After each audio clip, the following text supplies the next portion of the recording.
Mi nombre es Freddy Lozano, soy nefrólogo en Colombiana de Trasplantes y en la Universidad del Valle. El día de hoy es un día muy especial. 4 de febrero se conmemora el Día Mundial contra el Cáncer. Eh, a través de los años se ha demostrado que el riñón y el cáncer están unidos y como puede cambiar el pronóstico, como puede algunas veces eh, digamos que contraindicar algunas terapias. Por eso el día de hoy tenemos de invitada a la doctora Diana Carolina Vargas. La doctora Vargas es nefróloga del Hospital San Ignacio, eh, de la Universidad Pontificia Javeriana, experta en el tema, eh, directora del Grupo Onconefrología del Hospital San Ignacio. Y yo creo que sin más preámbulos, doctora Diana, empecemos este maravilloso webinar. Muchas gracias por su presentación el día de hoy y esperemos que podamos disfrutarla. Quiero que las preguntas que tengan las hagamos por medio del chat para al final tratar de responderlas todas.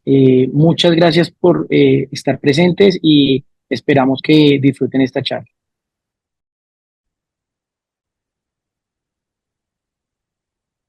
Muchas gracias, doctor Freddy. Muchas gracias al doctor Montejo y a la Asociación Colombiana de Nefrología por el espacio. Desde el Comité de Onconefrología de la Asociación Colombiana de Nefrología nos propusimos conmemorar y hacer parte de este día para recordar a nuestros pacientes con cáncer que cada vez, digamos, que hacen parte de nuestro día a día de la consulta. Y desde el área de onconefrología, pues hemos tratado de retomar ese espacio y el papel del nefrólogo en esta área. Entonces, en los siguientes minutos, espero que podamos compartir y al final tener una interesante discusión con relación a esto que con seguridad es un tema, unos pacientes que todos hemos visto. Entonces, como ya lo mencionaba, el doctor abordando el tema de lesión renal aguda en paciente con cáncer. Para esta conferencia no tengo ningún conflicto de interés y vamos a comenzar con un caso clínico que tuvimos la oportunidad de tener en la institución. Es un hombre de 54 años con historia reciente, un diagnóstico reciente de cáncer de pulmón en manejo con pembrolizumab. Recibe manejo con tensión, pues, con esta terapia desde hace más o menos unos 2 o 3 meses, tensión arterial al ingreso 110/70, se documentaba o había notado un engrosamiento cutáneo y edema en manos. Trae unos estudios que le había solicitado oncología con una ecografía renal normal, un uroanálisis que tenía un pH y densidad urinaria normales, con presencia de proteínas en 30 miligramos por decilitro, hematíes 1 a 3 por campo, sin cilindros, con una relación proteinuria-creatinuria en muestra aislada de 0.77, electrolitos normales, y este había sido el comportamiento al ingreso a la institución. Una creatinina sérica basal de 0.5, que como lo notamos tiene un ascenso gradual hasta lograr un pico hacia el día 5 de 2.1 miligramos por decilitro. Documentándose ascenso de la creatinina, vamos a ver al menos desde el día 3 a un valor de 1.2. Este caso lo vamos a retomar más adelante porque vamos a empezar a ver entonces que existe una relación global de la lesión renal aguda y el cáncer. Y es que esto puede estar relacionado no solamente con el tumor, sino que podemos tener toxicidad de algunas terapias. Pero quizá hay una de mis invitaciones, de las invitaciones que les traigo, es que podamos abrir ese diagnóstico diferencial más allá de las terapias de quimioterapia, bien sea clásicas, dirigidas o inmunoterapia, y en un futuro probablemente no tan lejano de las CAR T-cells. Entonces tenemos que, podemos tener la lesión renal aguda enmarcada en el paciente que tiene cáncer y que puede tener un compromiso directo con infiltración tumoral hacia los tejidos renal, o tenemos la uropatía obstructiva, que quizás los tumores genitourinarios, próstata y cervix son los que más tenemos presentes, y una interrelación en esta área, tanto de los pacientes con la neoplasia como de los pacientes que reciben tratamiento, como lo es la presencia del síndrome de lisis tumoral, la microangiopatía trombótica,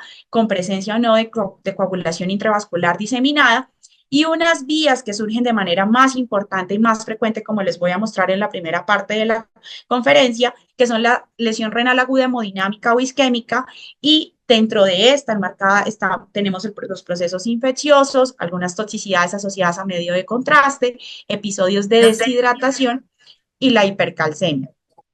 Entonces, ¿qué tenemos? Para comenzar, vamos a hablar de nuestras limitaciones y esto es común a otras vías. Y es que el biomarcador que utilizamos para el diagnóstico de la lesión renal aguda, que es la creatinina sérica, tiene marcadas limitaciones en los pacientes con cáncer. Son pacientes que tienen sarcopenia, son pacientes que pueden tener limitaciones en la movilidad, pacientes que pueden tener estados de sobrecarga de volumen, como vamos a ver ahora más adelante, en los que la creatinina sérica se convierte en un factor, digamos que tiene unos factores no renales que pueden afectar su interpretación. Y se ha propuesto que la cistatina C pueda ser un biomarcador mejor en estos pacientes. Sin embargo, recordemos las limitaciones de la cistatina C relacionadas con enfermedades autoinmunes, con patologías tiroideas, con algunos medicamentos y más frecuentemente dentro de estos la utilización del esteroide y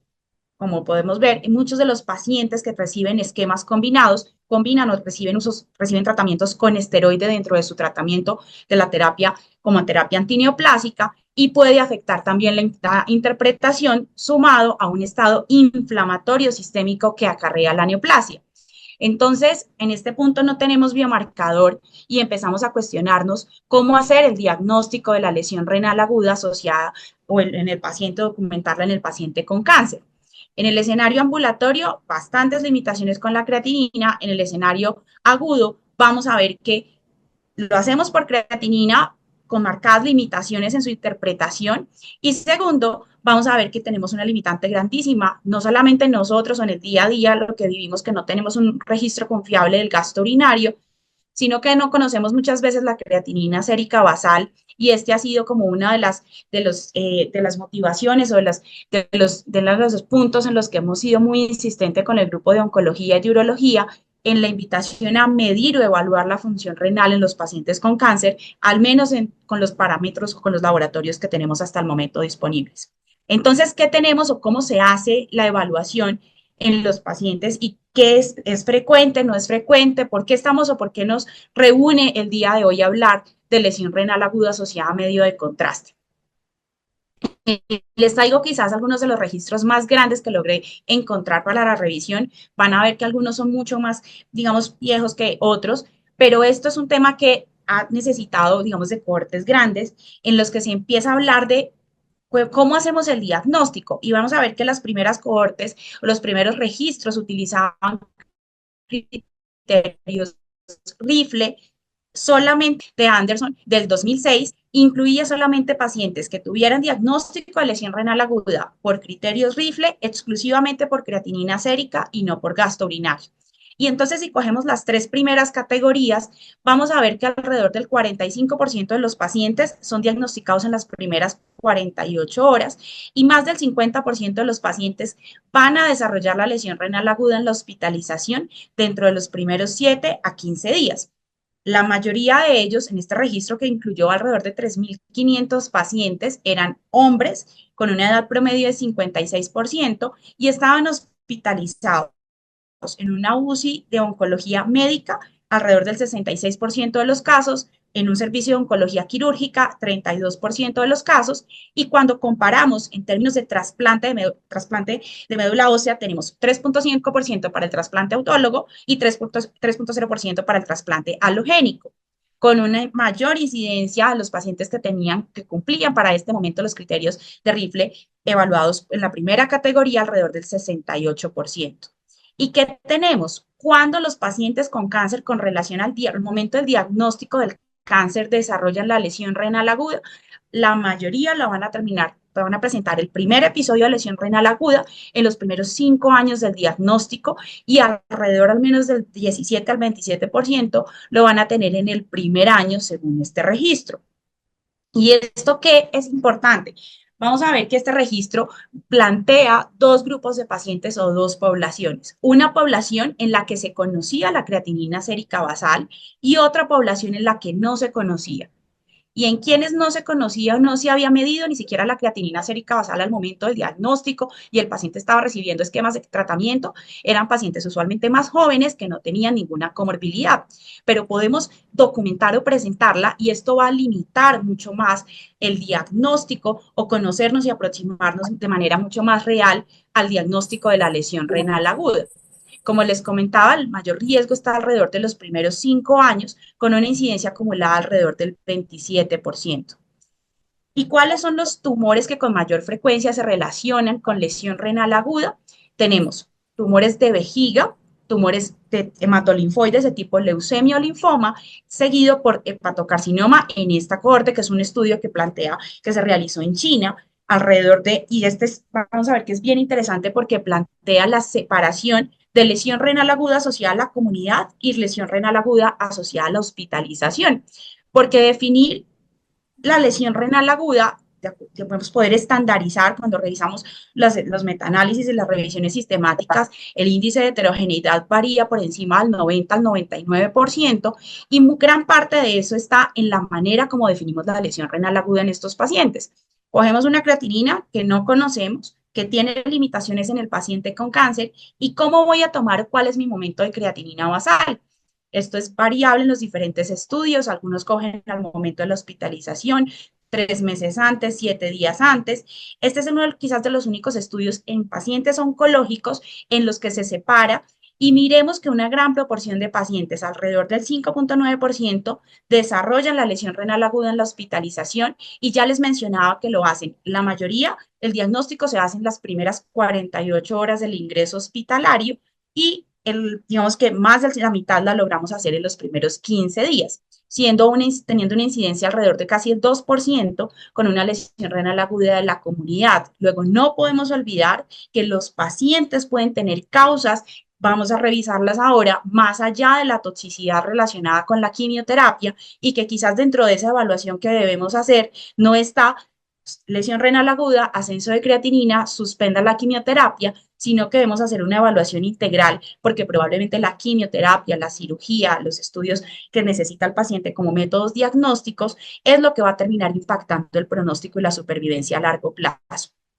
Esta es otra cohorte que plantea cuáles son los tumores que con mayor frecuencia se relacionan con la aparición o con un HR ajustado en el seguimiento de mayor riesgo de desarrollar lesión renal aguda y tenemos nuevamente tumores hematolinfoides, entre estos el mieloma, ya vamos a ver las múltiples vías por las cuales puede desencadenarlos, tumores genitourinarios, tumor de cervix, leucemia, ya seguido pues por otro tipo de tumores, pero vamos a ver que este es un, digamos, un común denominador y que quizás este grupo de pacientes necesitan un mayor seguimiento, por ejemplo, comparado con tumores como el seno, que pues se relacionan en principio con menor riesgo de toxicidad. ¿Y qué tenemos con relación al pronóstico? Y para esta cohorte, por ejemplo, que hace ya la clasificación por criterios CADIGO, que es CADIGO 1, CADIGO 2 o CADIGO 3, volvemos a tener, digamos, una representación de manera similar. Y es que tumores como el hepatocarcinoma, tumores del tracto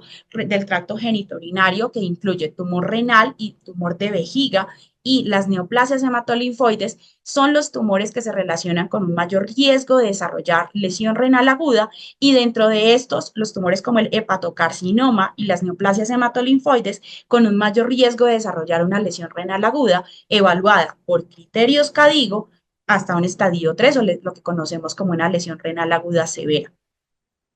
Y les traigo esta metaanálisis para mostrarles entonces si esto termina impactando y qué factores de riesgo deberíamos identificar en la evaluación de estos pacientes con tumores. Y esta es una revisión sistemática del 2023 en el que se incluyeron 8 estudios, después de una revisión de más de 200 estudios, finalmente terminan admitiendo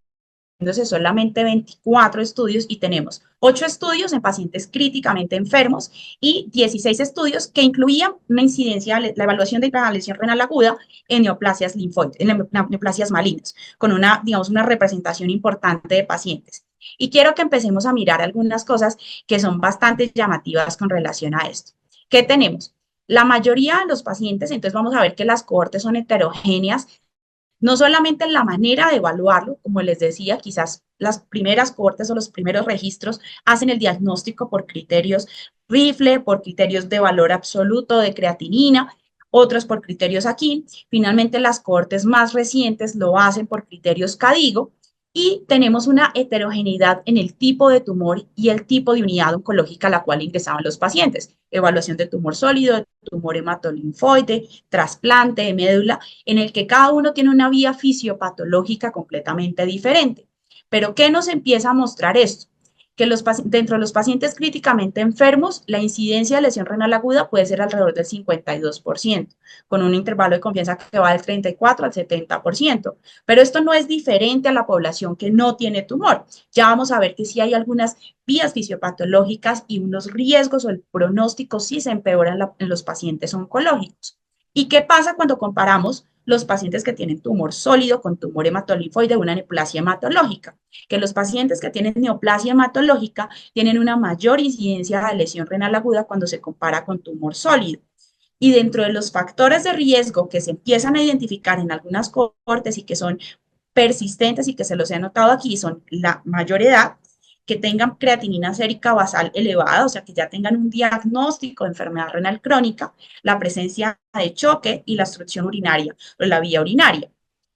Y otros factores que son menos consistentes, por ejemplo, están la hiponatremia, el ingreso a UCI, cuando el paciente tiene un diagnóstico oncológico, desarrolla lesión renal aguda, que pueden asociarse dentro de ese subgrupo, de ese análisis de regresión que puede impactar en el riesgo de mortalidad en estos pacientes.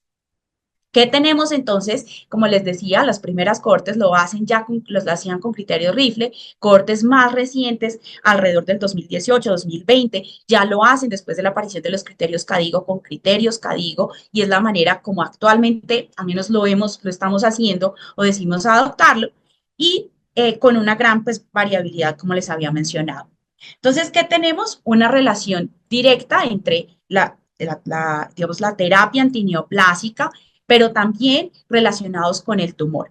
Y hay unos factores de riesgo que están relacionados para cada uno, tanto para el paciente o específicos del paciente, ya veíamos la edad, las comorbilidades, el antecedente de hipertensión arterial, de diabetes, si el paciente recibió o no terapias con farmacológicas como bloqueo del RAS, diuréticos, en pacientes, por ejemplo, se nos ha olvidado, y esto es muy frecuente, por ejemplo, en la consulta lo vemos, y es que la intolerancia gastrointestinal que tienen los pacientes a la quimioterapia hace que pueda precipitarse una noxa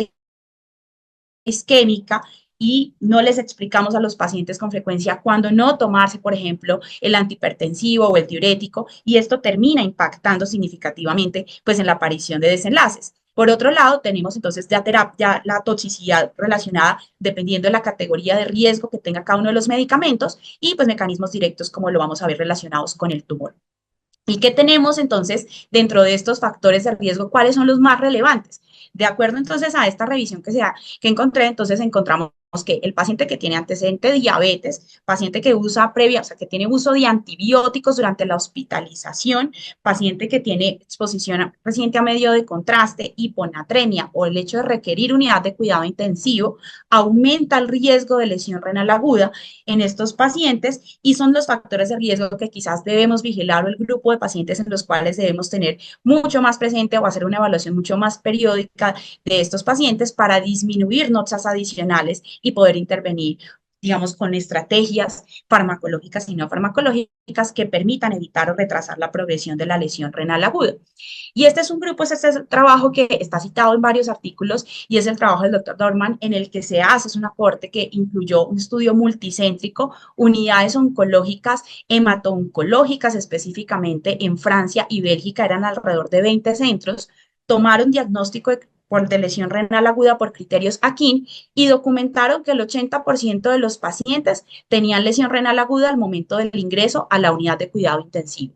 De estos pacientes, alrededor del 50% tenían una lesión renal aguda CADIGO 3 y dentro de los factores que eran de mayor riesgo para desarrollar lesión renal aguda encontraron la presencia de sepsis, la presencia de choque, la historia de hipertensión y diabetes y la exposición reciente a agentes nefrotóxicos. Y miren que hasta el momento, y aquí empieza a aparecer el síndrome de lisis tumoral, pero vamos a ver que las causas de la lesión renal aguda en el paciente oncológico van más allá del síndrome de lisis tumoral o del uso de agentes antineoplásicos. Y dentro de esta corte, que es una corte del doctor Host, en la que se evalúan entonces pacientes o cuáles son las causas de la lesión renal aguda más frecuentes en los pacientes con cáncer, encontramos que el estado de choque, dentro de estos, la sepsis, alrededor del 58 al 65%, el síndrome cardiorrenal, choque hipovolémico y el uso de agentes nefrotóxicos son los principales causas o los principales factores de riesgo relacionados con la lesión renal aguda en los pacientes con cáncer admitidos a una unidad de cuidado intensivo. Y volvemos a lo mismo, no es la quimioterapia, no es el síndrome de lisis tumoral. Luego existe una serie de causas que debemos evaluar en estos pacientes oncológicos y no dejar pasar solo por el diagnóstico de cáncer. ¿Qué tenemos entonces? La presencia de sepsis y se ha relacionado en diferentes cortes, que la presencia de agranulocitosis, la presencia de inmunosupresión, la cascada inflamatoria que se puede desencadenar y la mayor exposición a antibióticos y por ejemplo, dentro de estos, por supuesto, la vancomicina, pues tiene un mayor riesgo de que estos pacientes oncológicos puedan desarrollar lesión renal aguda,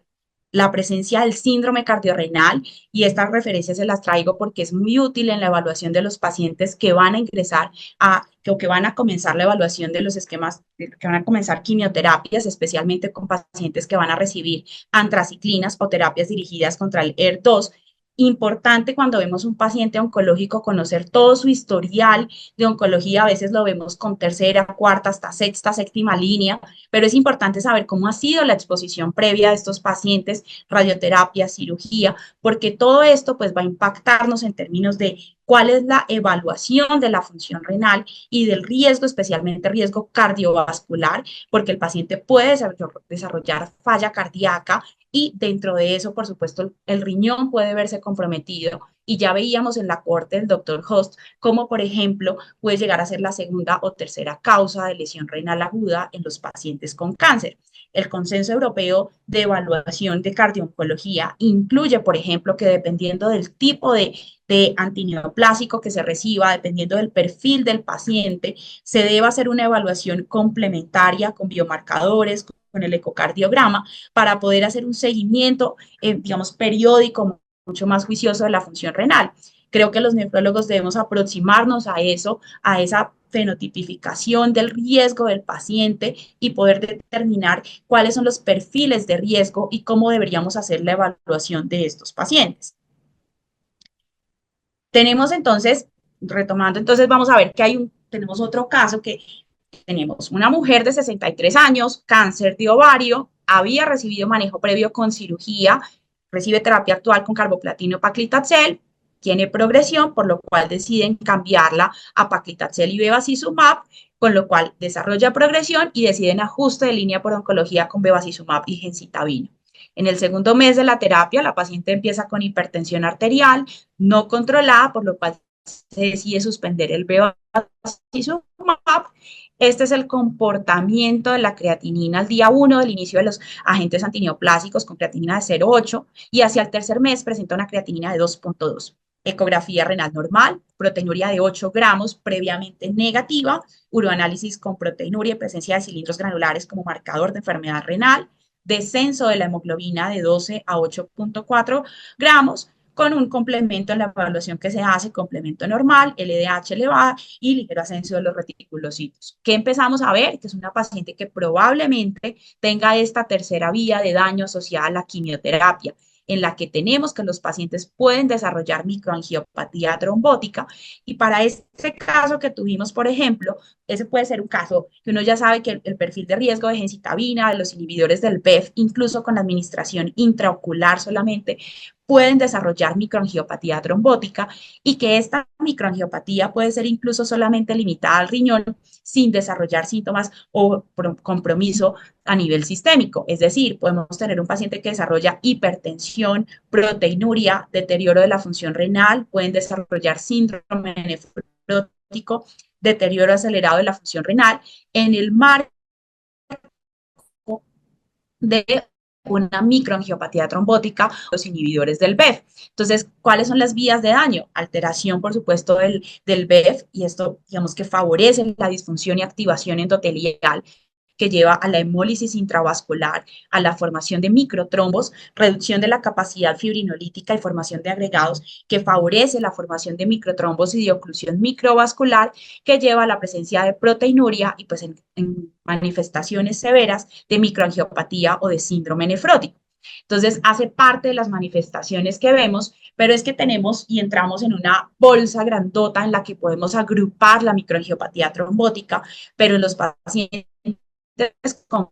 cáncer, esta puede estar relacionada o ser primaria o ser secundaria a la neoplasia o ser secundaria a los agentes de quimioterapia, como por ejemplo el bevacizumab, la gencitabina, el calcinsomib, que son terapias que se han descrito como que aumentan el riesgo de desarrollar microangiopatía trombótica. Entonces, ¿cómo hacer la diferenciación de esto? Pues es difícil, pero se han propuesto algunas, digamos, características que pueden hacer sospechar una vía o la otra. Finalmente, la biopsia muestra los hallazgos similares y esta, pues nos toca a los clínicos tratar de hacer la diferenciación, bien sea uno con el curso clínico, la exposición reciente a la gente, el periodo de riesgo, como lo vemos acá, pero también tenemos otras características. Entonces, usualmente cuando es una mata asociada al cáncer, por ejemplo, que pueda estar relacionado con CID, con infiltración tumoral a la médula, puede haber presencia de un fenotipo un poco más similar a lo que sería una púrpura trombocitopénica trombótica o una coagulación intravascular diseminada. La mayoría de los pacientes tienen, en este caso, enfermedad metastásica, pueden tener un cuadro mucho más florido del compromiso sistémico y la MAT asociada a la quimioterapia, estar un poco más limitado al riñón o estar ausente el compromiso sistémico. Los síntomas en general o digamos que el tiempo, la duración de los síntomas en general, dependiendo de la gente y la vía, porque la MAT asociada a los antineoplásicos puede asociarse en una vía inmunomediada con activación o no de la vía del complemento, y pues esto va a hacer que podamos tener terapias como las terapias anticomplemento que pueden tener un efecto especialmente para la microangiopatía trombótica asociada a quimioterapia, como ya se reporta en algunas series de casos. Entonces tenemos, para recordarlo, dentro de esta vía fisiopatológica ya teníamos la vía hemodinámica o isquémica, la vía asociada a sepsis, y ahora estamos hablando de la vía asociada a la microangiopatía trombótica. ¿Cuáles serían, digamos, como esos medicamentos de mayor riesgo? Entonces tenemos la gencitabina, tenemos la terapia dirigida como pueden ser los inhibidores del BEF, dentro de estos el bevacizumab o el ramucirumab, inhibidores de tirosinquinasa, inhibidores del proteasoma, tenemos el uso de platinos como el oxaliplatino, vincristina, 5-FU, docetaxel, doxorubicina o incluso la misma ciclofosfamida, que se han descrito como medicamentos que tienen riesgo. Quizás la que con mayor frecuencia, la que mayor reportes tiene es la gencitabina, pero cada vez en la medida que los pacientes se exponen a diferentes moléculas, pues nos toca irnos aproximando a este tipo de tratamientos y cuál sería la potencial vía de toxicidad relacionada. ¿Qué es importante tener presente en estos casos? La dosis acumulada, que el riesgo de mortalidad es alrededor del 75%, que pueden tener, a pesar de los pacientes que sobreviven, digamos, una recuperación renal variable con persistencia de proteinuria y que el tiempo de inicio, como lo veíamos, es variable.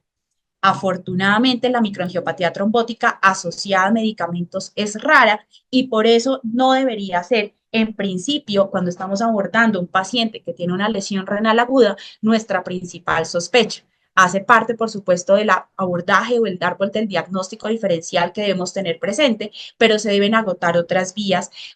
fisiopatológicas que lo puedan hacer más probable. ¿Cuáles son esas aproximaciones? La presencia, por supuesto, de anemia hemolítica microangiopática, de trombocitopenia, deterioro de la función renal o presencia de proteinuria, o que el patólogo pues, nos reporte microangiopatía en la biopsia renal. Sin embargo, siempre se debe buscar cuál fue el evento desencadenante, no olvidar que podemos tener MAT asociada al cáncer o asociada a tumores o asociada al trasplante autólogo, asociada al trasplante alogénico, suspender el agente causal cuando lo tenemos probablemente identificado, y este es un algoritmo que nosotros aquí en el hospital hemos adoptado como digamos, como una guía de trabajo cuando tenemos una aproximación al paciente que tiene microangiopatía trombótica. El paciente, después de suspender el agente, tiene MAT persistente, evalúe terapia de soporte que incluye soporte renal o soporte transfusional, de terapia dirigida, que básicamente sería el inicio de esteroide, y evalúe la terapia anticomplemento o terapia con plasmaféresis, dependiendo de la evaluación del riesgo y la sospecha clínica. Si lo que tiene es una MAT primaria, tratamiento como MAT primaria, o si la MAT resuelve después de suspender el agente probable, revalore nuevamente entonces con oncología cuál es el esquema de tratamiento o qué opciones diagnósticas y terapéuticas pues tiene este paciente para dar continuidad a su terapia antineoplásica. Y esta paciente que habíamos visto, entonces se le suspende el bevacizumab, se suspende la gencitabina, logra recuperación renal, resuelve el daño renal, resuelve la proteinuria y pues entramos ya a discutir en una junta multidisciplinaria pues cuál es la mejor aproximación terapéutica en estos casos. ¿Qué tenemos cuando estamos aproximándonos dentro de las vías fisiopatológicas de la lesión renal aguda en el paciente que tiene mieloma o en el paciente que tiene gamapatía monoclonal? Entonces tenemos que podemos tener múltiples vías de daño. Entonces podemos tener el paciente que tiene un daño tubular directo por la paraproteína o el componente monoclonal, que puede ser variable dependiendo del compartimento que esté comprometido, bien sea glomerular, vascular o túbulo intersticial, la distribución y organización de los depósitos. Podemos tener una lesión tubular que puede estar relacionado o no con el compromiso de la filtración glomerular, como una tubulopatía tóxica proximal, una tubulopatía tóxica distal, la que conocemos como la nefropatía asociada a la nefropatía cilindrúrica o el evento definitorio de mieloma. Y por supuesto tenemos un compromiso a nivel vascular como la microangiopatía trombótica. Sin embargo, en el paciente con mieloma múltiple no podemos olvidar que hay otras vías de daño como lo son la hipercalcemia, la depresión de volumen, la nefropatía asociada con la exposición a toxinas, a sepsis, sobreuso de diuréticos, que pueden también desencadenar lesión renal aguda en el paciente con mieloma, el sobreuso de diuréticos, el uso de diurético en pacientes que no, tiene hipercalcemia y que, por ejemplo, no tiene signos de sobrecarga de volumen, quizás la furosemida no está en ese escenario, o incluso tener depresión de volumen por el mismo daño que induce la hipercalcemia. Entonces, son las medidas que debemos tratar de evitar y pues tener precaución en el momento de manejar la hipercalcemia asociada a la lesión renal aguda. La otra vía de daño que tenemos es la infiltración tumoral. Esto está especialmente descrito para los pacientes que tienen leucemia linfocítica crónica o leucemia mieloide que tienen infiltración con focos a nivel renal y son riñones que podemos sospecharlo cuando tenemos nefromegalia o tenemos riñones que digamos que en la revisión de las imágenes hacen sospechar que puede haber infiltración tumoral, incluso la confirmación histopatológica de que el riñón está infiltrado puede ser una de las indicaciones de dar tratamiento a estos pacientes y es importante por eso detectarla para poder dar el adecuado tratamiento. Y un capítulo especial merece la lesión renal aguda en el paciente que tiene un trasplante, que es llevado a trasplante de médula ósea, bien sea halogénico o autólogo, en el que hay múltiples vías de daño, como los fenómenos vasooclusivos que generan activación de la célula endotelial o disfunción endotelial con un fenotipo de hipertensión portal, vasoconstricción de la arteria glomerular, de la arteriola aferente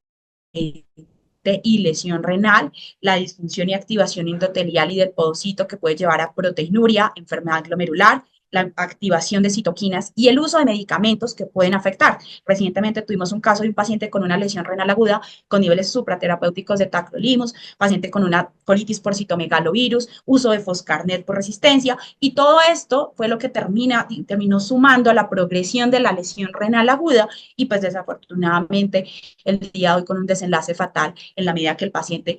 cursa por su aplasia, cursó con un choque séptico, bacteremia por bacilos gram negativos, que resulta en, digamos, en un desenlace fatal. Entonces, es importante que podamos tener precaución con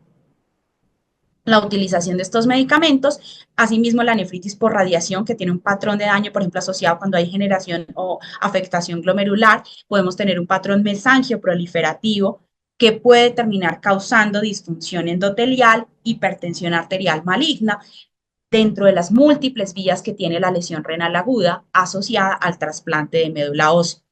Y aquí tenemos una, digamos, una manera de aproximarnos y es, tengo mis factores de riesgo basales, estamos hablando de las comorbilidades, estamos hablando de la edad, de la exposición, digamos, o el soporte multiorgánico que pueda tener el paciente. El riesgo en el paciente con trasplante de médula también está dado de acuerdo al tipo de terapia que va a recibir, si es terapia mieloablativa o no mieloablativa, si es un autólogo, si es un halogénico, y dentro de esto las vías fisiopatológicas también pues podemos hacer el abordaje como clásicamente se ha hecho en términos de tengo una noche isquémica, tengo una patología glomerular o tengo toxicidad directa ya por medicamentos o estamos hablando, por ejemplo, de una fibrosis retroperitoneal, de un compromiso por cistitis hemorrágica, nefropatía por polioma, cistitis por adenovirus, que pueden, por supuesto, generar y acentuar la progresión del daño renal en este grupo de pacientes.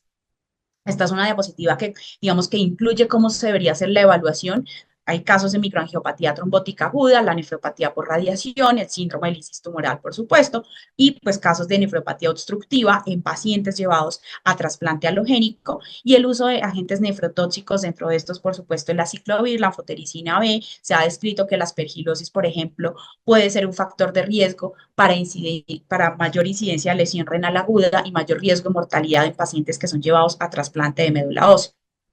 El síndrome de lisis tumoral, que todos conocemos y seguramente que todos nos hemos enfrentado con esto, pues que está descrito en aquellos tumores que tienen una alta tasa de crecimiento y que pueden presentarse de manera espontánea o de manera provocados, digamos, relacionados con el uso del inicio de las terapias antineoplásicas y que por supuesto pues se relaciona con la presencia de hipercalemia, hiperfosfatemia y que puede llevar a la formación de cristales y daño tubular acentuado con un alto riesgo de presentar lesión renal aguda severa y requerimiento de diálisis.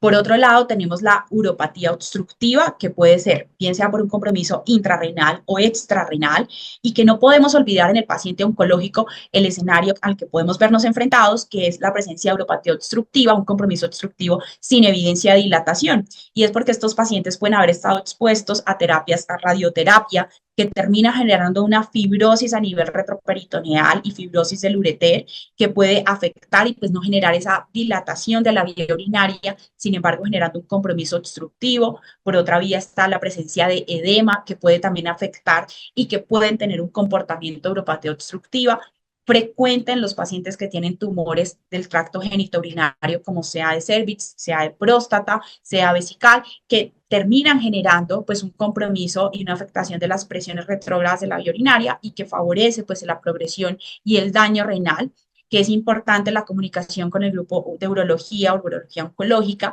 para evaluar cómo va a ser la derivación de la vía urinaria y en estos pacientes, por ejemplo, tener muy presentes los trastornos electrolíticos que pueden asociarse, porque pues hace parte de la evaluación que debemos hacer en estos pacientes.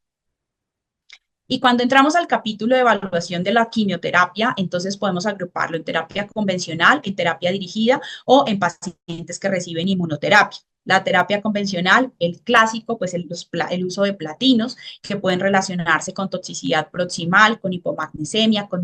microangiopatía trombótica. El uso de terapia dirigida, que ya lo mencionábamos previamente, como los inhibidores del BET, pero también entran en esta categoría los inhibidores de tirosina quinasa, terapias dirigidas contra,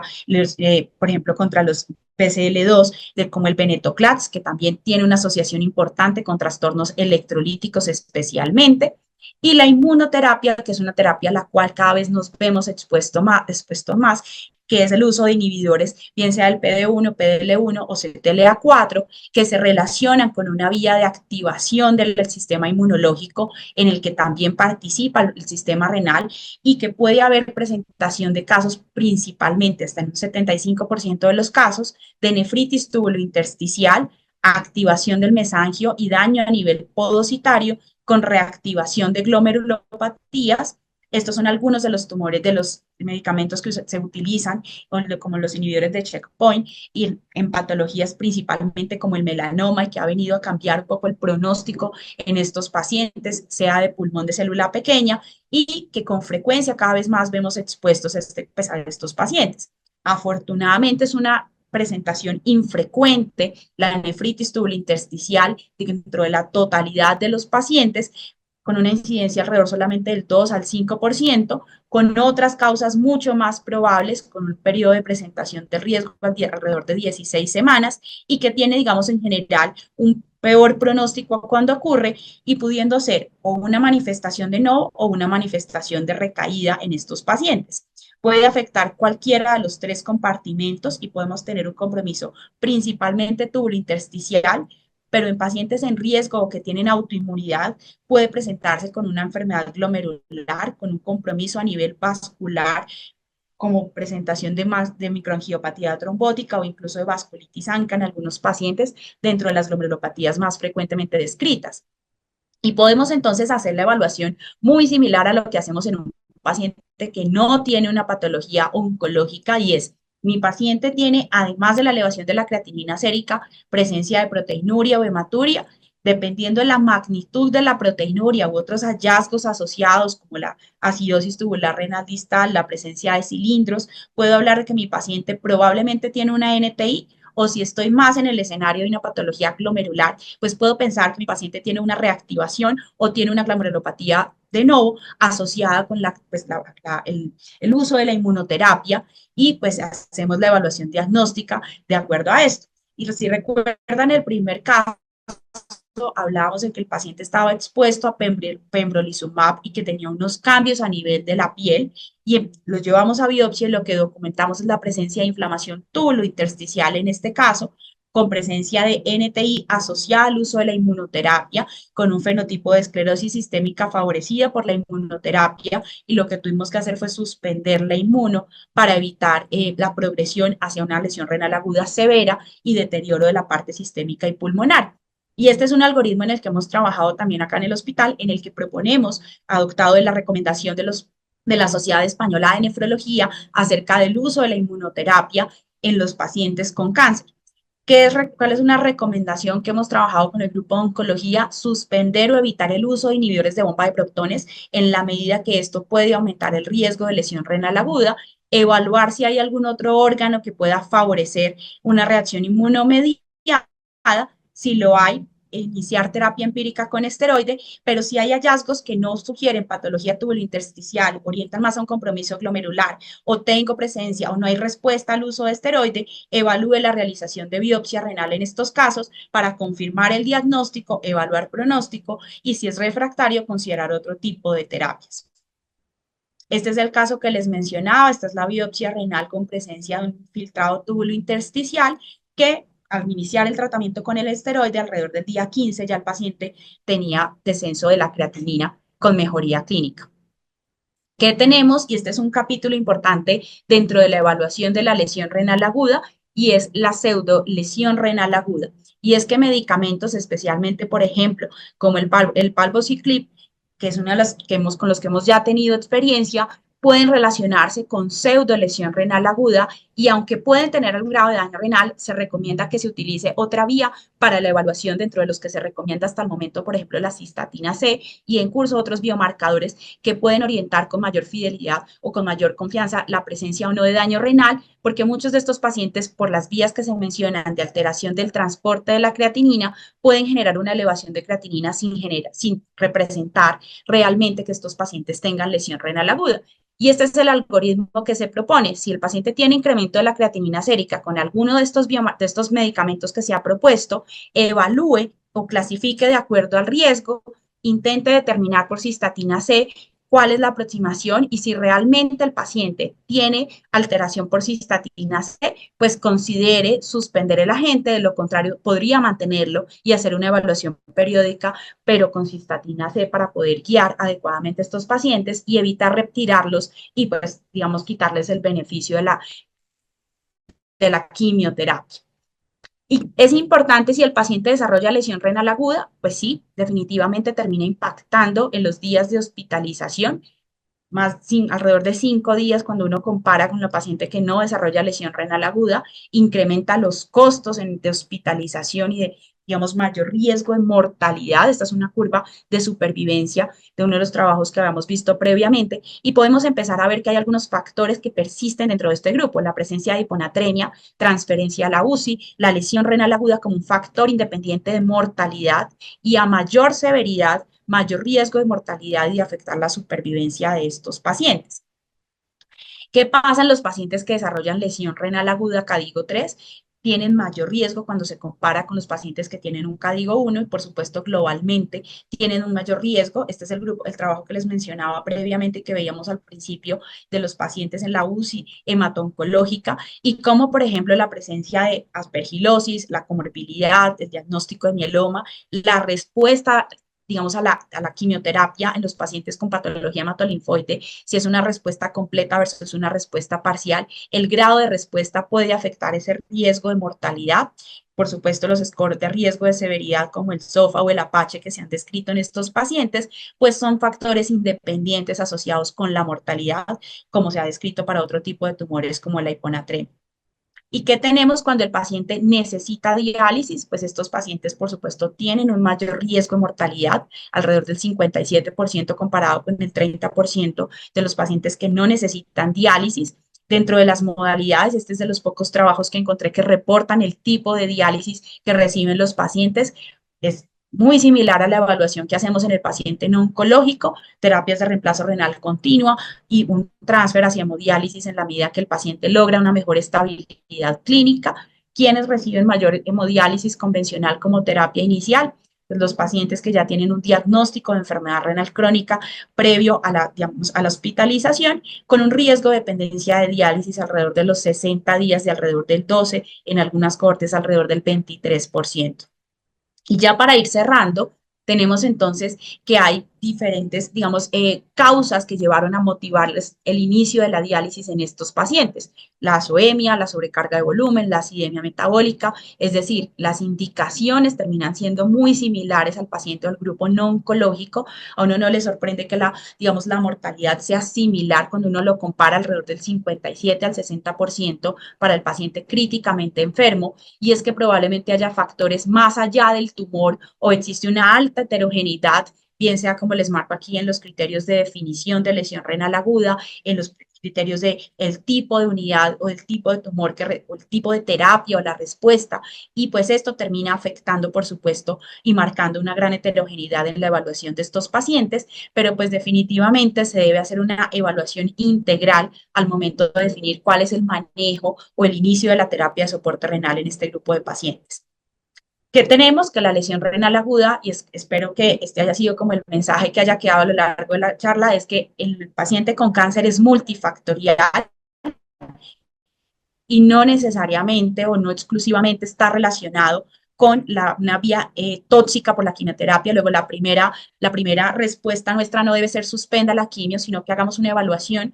juiciosa del diagnóstico diferencial. Termina afectando el pronóstico a corto y a largo plazo. El hecho de que el paciente desarrolle compromiso renal, enfermedad renal crónica, puede hacer que se restrinja la utilización de estrategias de tratamiento que pueden afectar el pronóstico y la supervivencia global. Y definitivamente se necesitan biomarcadores tempranos y un enfoque multidisciplinario al momento de abordar o de estudiar la lesión renal aguda, estadificar el riesgo. Estamos todavía lejos de ese biomarcador que nos permita hacer una evaluación pues mucho más certera del diagnóstico de la lesión renal aguda en el paciente oncológico. Estas son un par de invitaciones que les traigo. Para finales de este mes, entonces, estaremos participando en el Congreso Internacional de Cancerología. Espero que pues todos podamos acompañar. Va a haber hay una invitación muy abierta, tanto para pacientes como para médicos de múltiples áreas de los que participamos, viendo pacientes con cáncer, y pues hoy en el Día Mundial del Cáncer, la lucha contra el cáncer definitivamente pues surge esta necesidad de poder integrarnos en las diferentes asociaciones y trabajar para mejorar los desenlaces y la comunicación en el abordaje de los pacientes con cáncer.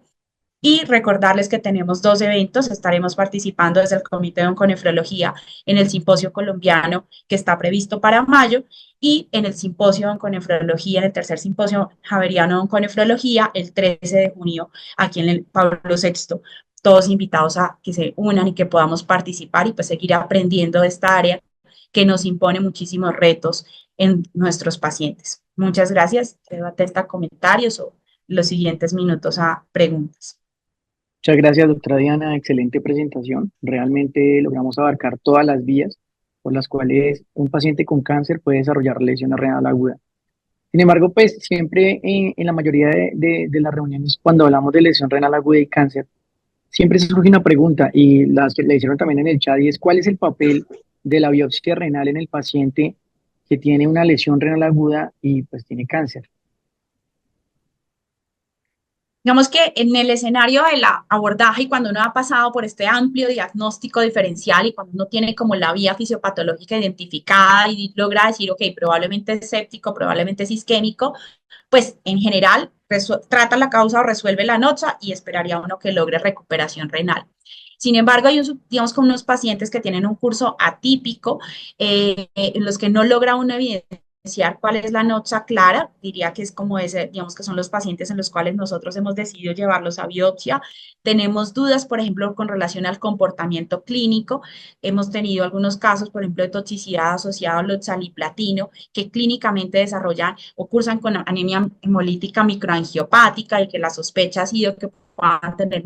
microangiopatía trombótica y que al momento de biopsiarlos hemos encontrado es nefritis tubulointersticial y cuyo tratamiento, por ejemplo, es diferente. Si sospechamos patología glomerular, bien sea asociada al cáncer o a la terapia antineoplásica, por supuesto va a depender del estado funcional, del pronóstico oncológico, pero es que decirle a un paciente que desarrolla lesión renal aguda, no le puedo hacer nada porque usted tiene cáncer, pues creo que ha sido lo que nos hemos visto enfrentados. Estos pacientes que les comento con oxaliplatino salieron de la hospitalización en diálisis y luego de un curso corto de esteroides 4 semanas están sin proteinuria, sin hematuria, creatinina normal y pueden recibir siguiente línea de tratamiento por oncología. Entonces, creo que en aquellos pacientes en los cuales tengamos dudas de cuál es la etiología, pues sospechemos patología glomerular, cada vez es más seguro en nuestras instituciones realizar biopsia renal, luego es una, digamos, una invitación a que podamos estudiar pues mucho más juiciosamente estos pacientes y ofrecerles pues una alternativa de tratamiento y no, digamos, dejarlos solamente con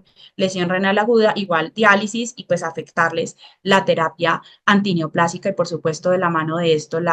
el hecho de las tasas de supervivencia, porque les empezamos a restringir desde el punto de vista renal muchos de los esquemas antineoplásicos. Hay otra pregunta, doctora Diana. Buenas noches. ¿Cuál es la frecuencia de glomerulonefritis asociada a cáncer y qué tanto aporta la biopsia renal para el tratamiento definitivo? En el escenario de la glomerulopatía, vemos como una manifestación paraneoplásica, cada vez se discute más si realmente o sea, hay una vía causal. Se han propuesto algunos criterios para poder hablar de que la glomerulopatía está asociada al tumor, y es como que el paciente que tiene la neoplasia y hace remisión completa del tumor debería hacer remisión completa de la enfermedad renal, y si en ese curso, en la historia natural de la enfermedad, hace recaída del tumor, tendría recaída de la enfermedad glomerular, pero digamos dentro de la fisiopatología,